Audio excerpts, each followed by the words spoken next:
Hello, I'm Gary O'Bannon, Executive in Residence at the Block School, with a few words on managing virtual teams. I was thinking back a couple of days ago that perhaps one thing that may come out of this horrible pandemic is our growing comfort with online engagement and managing virtual teams.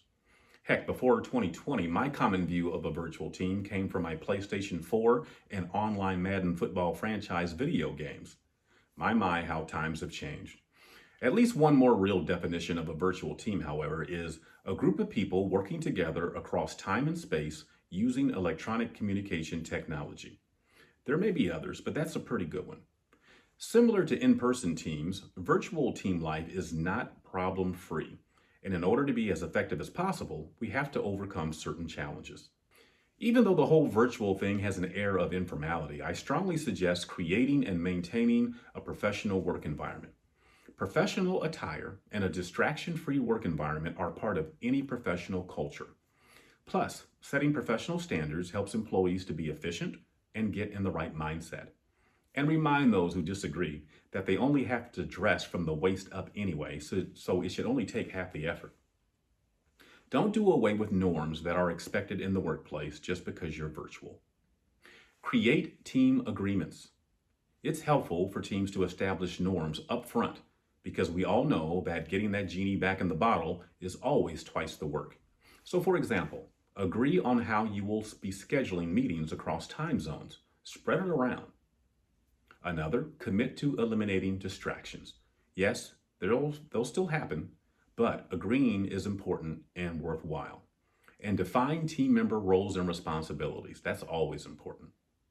Make sure work hours overlap. Regardless of what time zones your team members are in, it's recommended to have at least 3 to 4 hours a day where most of the team is online at the same time. Even if some of the team members are unlikely to need each other to complete their tasks, being online at the same time brings the team together and is the quickest problem-solving solution there is. Clarify and track commitments. When working remotely, there's no easy way to really know if your team is engaged and productive. It may help to get members to commit to define intermediate milestones and subsequently track their progress. Create an online dashboard so it's easily accessible. But keep in mind, you don't want to micromanage that dashboard no more than you would want to do so in a standard work environment. One-on-ones should still be required.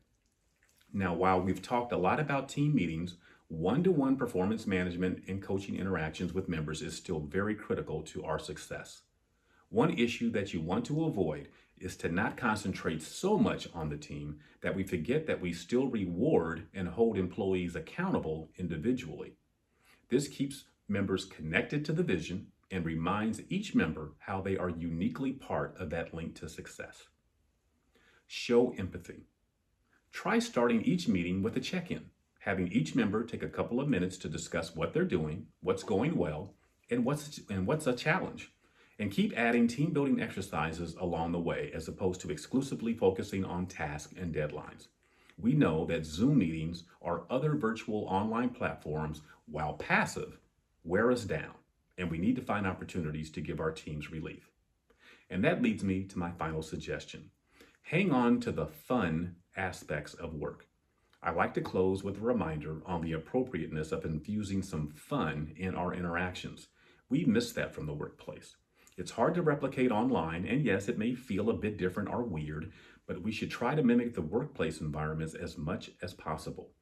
Unless your previous environment was totally devoid of fun. If that's the case, I would suggest a change is in order. So keep it clean, but keep it fun. And I'll leave you with this. Successful virtual team players do seem to have a few things in common. Good communication skills, high emotional intelligence, an ability to work independently, and the resilience to recover from the snafus that inevitably arise. So if this isn't you, you now have the playbook on how to fake it. Take care, hang in there, and good luck.